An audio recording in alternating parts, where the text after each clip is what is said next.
Nice Wednesday wherever you are. So this is the updated situation about COVID-19, as the disease is now called. And here we have some numbers about total deaths, total recovered, total confirmed, and these numbers are not necessarily something to hold on too much, because of the lack of Dutch here, lack of Dutch here. But yeah, it was yesterday. WHO had a press conference, and perhaps are having right now, but I am here. And I took some timestamps for myself because this was odd. I have not seen these people like this ever before. So let's start from the name of this disease. I like how they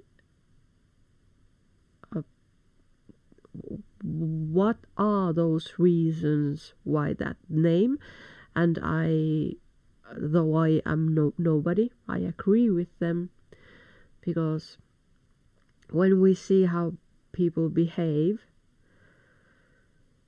naming things, when we name things in a pitiful name, it has the stigma after that. And when we are watching this situation for years to come, we cannot create any stigma. But yes, we can, but is it something we should know? So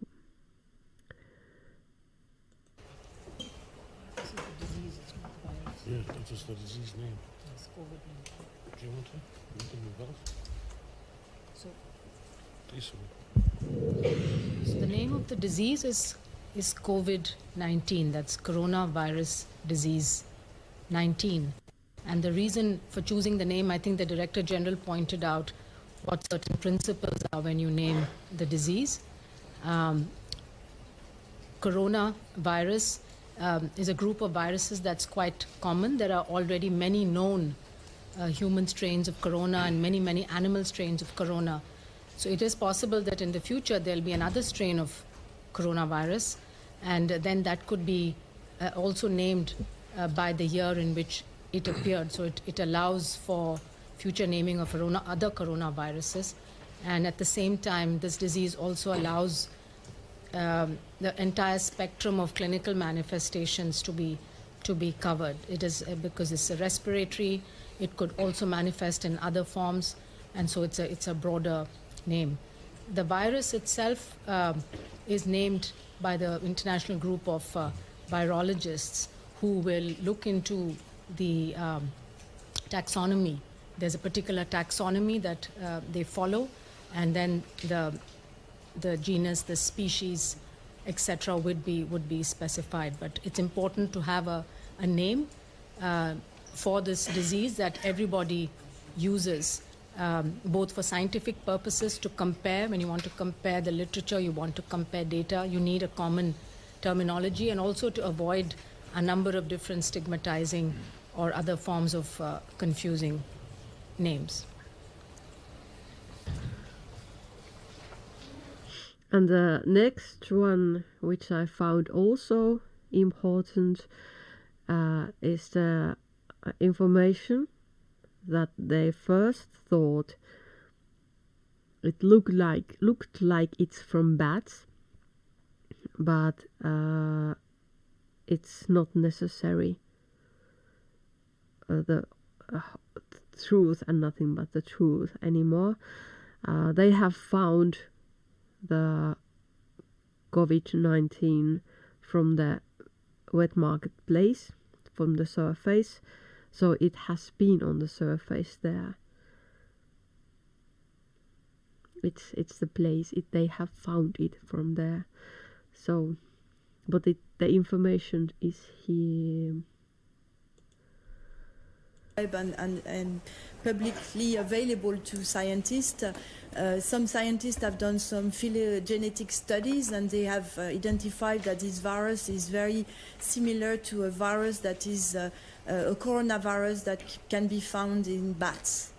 But when they did some sampling in the Wuhan seafood market, they didn't find so many bats.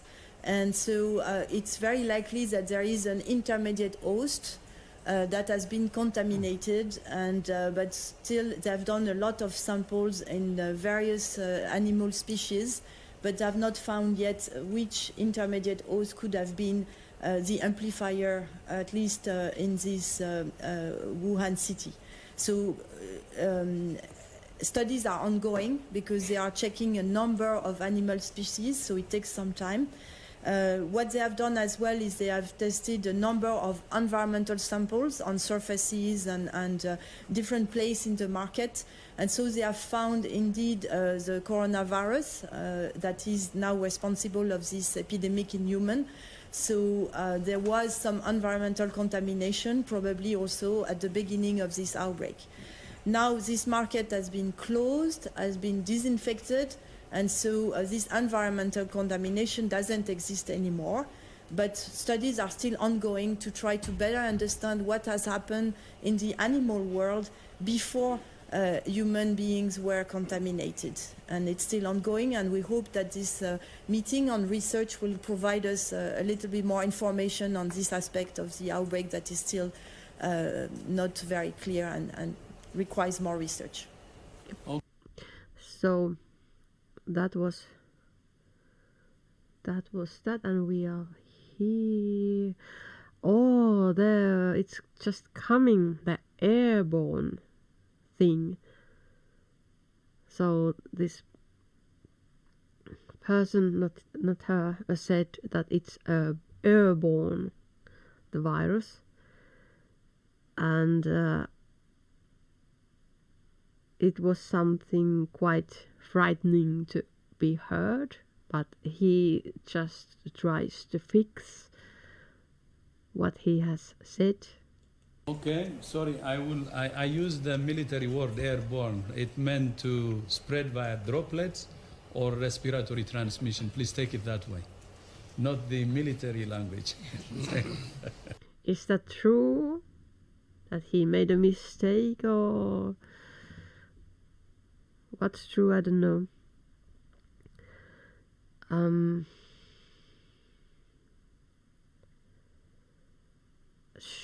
Shall I go to the...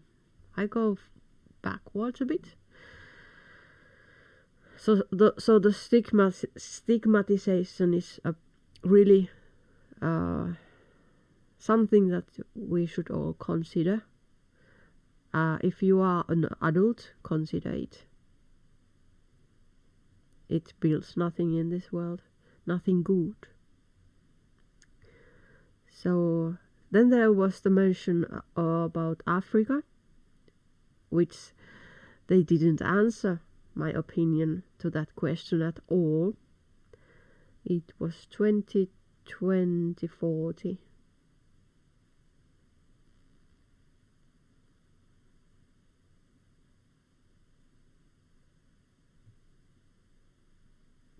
Well, let's start there. Told that there is a China Embassy, WHO and Burkina Faso Ministry of Health press conference. Can you tell us anything about what would be the first reported case in Africa?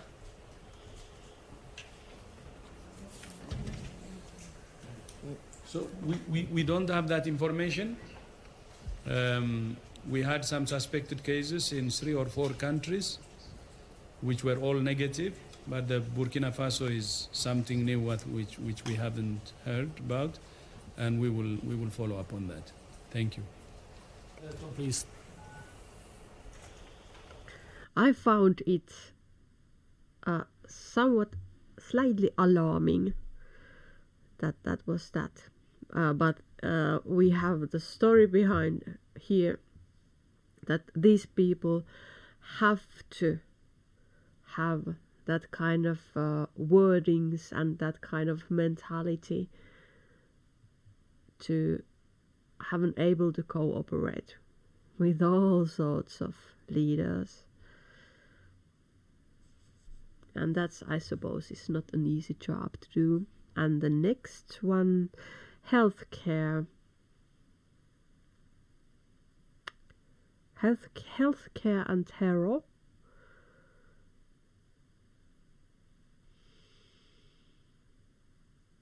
It's around 30.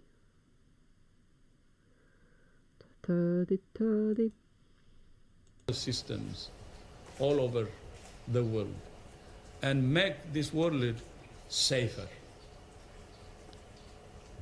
Still, I said it many times, I have a great concern that if this virus makes it to a weaker health system, it will create havoc.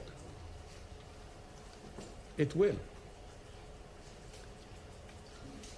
For now, it doesn't seem so, but it doesn't mean that it will not happen. It may. It depends on how really we lead this response and how we respond to the outbreak. So that's why I don't think it's too late. We have the window of opportunity, and the whole world should really stand in unison to contribute to strengthening the countries with weaker health systems. And that's the answer for now. But that's not just for now, but we have to continue. This is not a few months or a few years of work. It will be many years of work that should be sustained and make our health system as strong as possible. Because we have already seen it. Outbreaks can bring serious upheavals, serious consequences to the world. It's not just a health security issue, or it's not a matter of somebody sick or, the number of people who are dead. It's a matter of political, social, and economic upheavals. It can affect all areas of society. And that's why we have to take it seriously. The world, when it talks about terrorism, and imagine the level of preparation and so on is immense. To be honest, a virus is more powerful in creating political, economic, and social upheaval than any terrorist attack. Believe it or not. I was a foreign minister, been one of my hat discussing about terrorism and so on, but a virus can have more powerful consequences than any terrorist action. And that's true. And if the world doesn't want to wake up and consider this enemy virus as public enemy number one, I don't think we will learn from our lessons. It's number one enemy, and to the whole world, and to the whole humanity. And that's why we have to do everything to invest in health systems, to invest in preparedness. And that's why I always say that's what wakes me up at night. And it should wake all of us at night. It's the worst enemy you can imagine. It can create havoc, political, economic, and social. Thank you. So it is. I just saw some sad videos from China. I cried, and those were some children from poor family.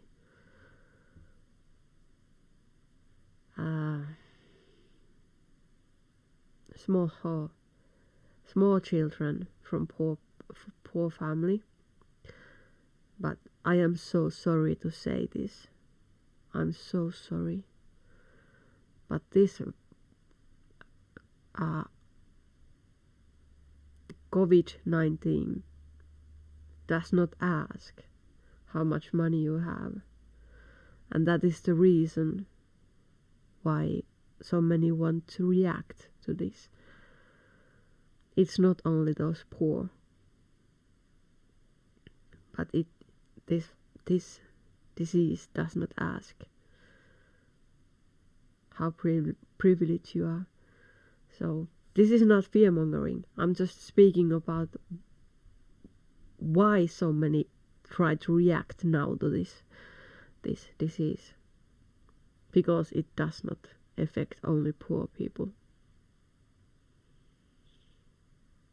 And that information breaks my heart.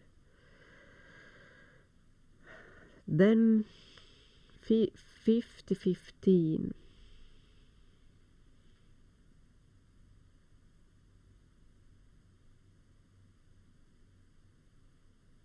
There were great information here and there, but these are the ones I found.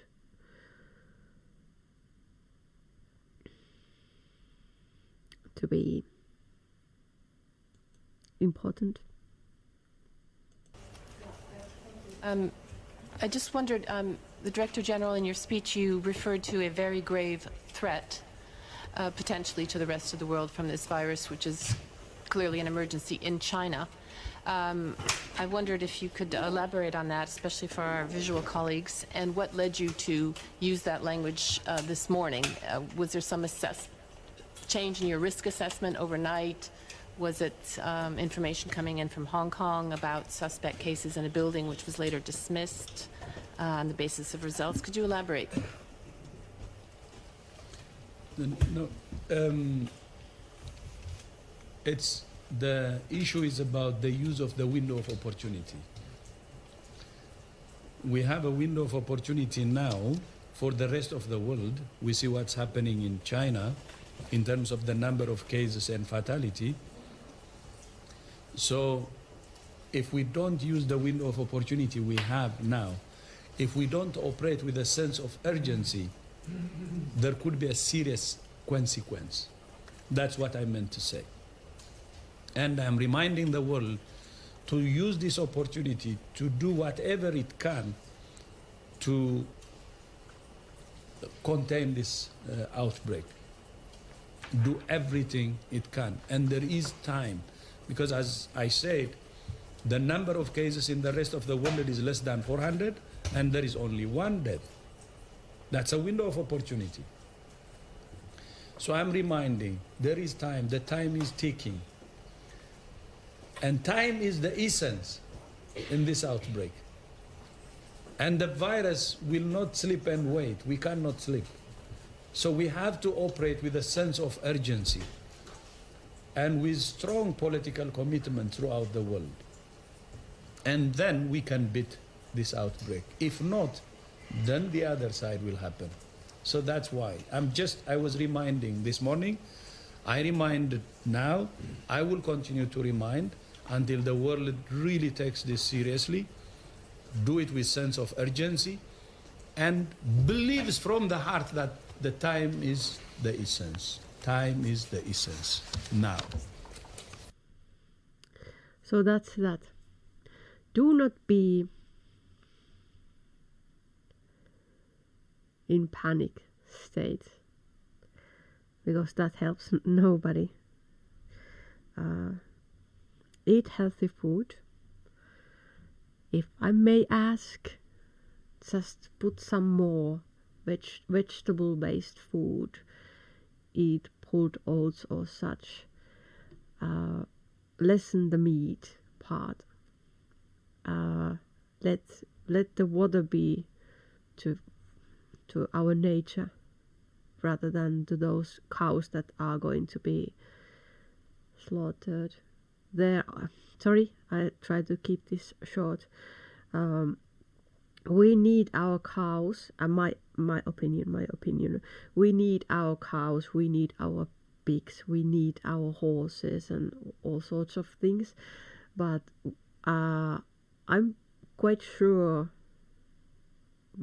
nobody has to eat so much that meat. Nobody has to drink so much milk. Nobody has to use so much whipped cream or or that kind of products. I'm sure that if we are a bit thinner and we eat more vegetables and salads and perhaps crickets,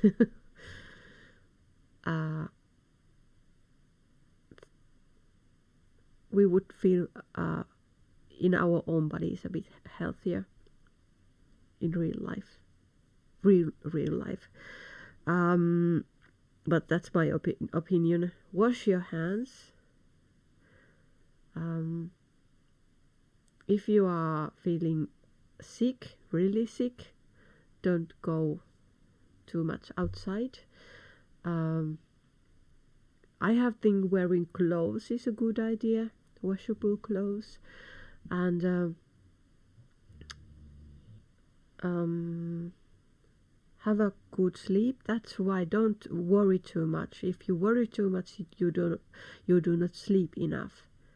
Good quality sleep. Don't drink alcohol before you go to sleep, because that affects the quality of your sleep. You may have, of course, alcohol, but don't drink before you go to sleep, because that directly affects your immune system by your sleep quality. That's not good. I'm not doctor, but I know this. And have some fresh air, have some good love. Love, if not somebody else, love yourself, and take zinc, C vitamin, D vitamin, and water, and eat those kinds of foods that have the fabrics. Well, what is the word? Not fabrics. You don't eat fabrics. Those who make good things in your stomach. It's fabrics. I'm not going to check the word. Don't panic. Love yourselves. And let's make this world a better place. Bye.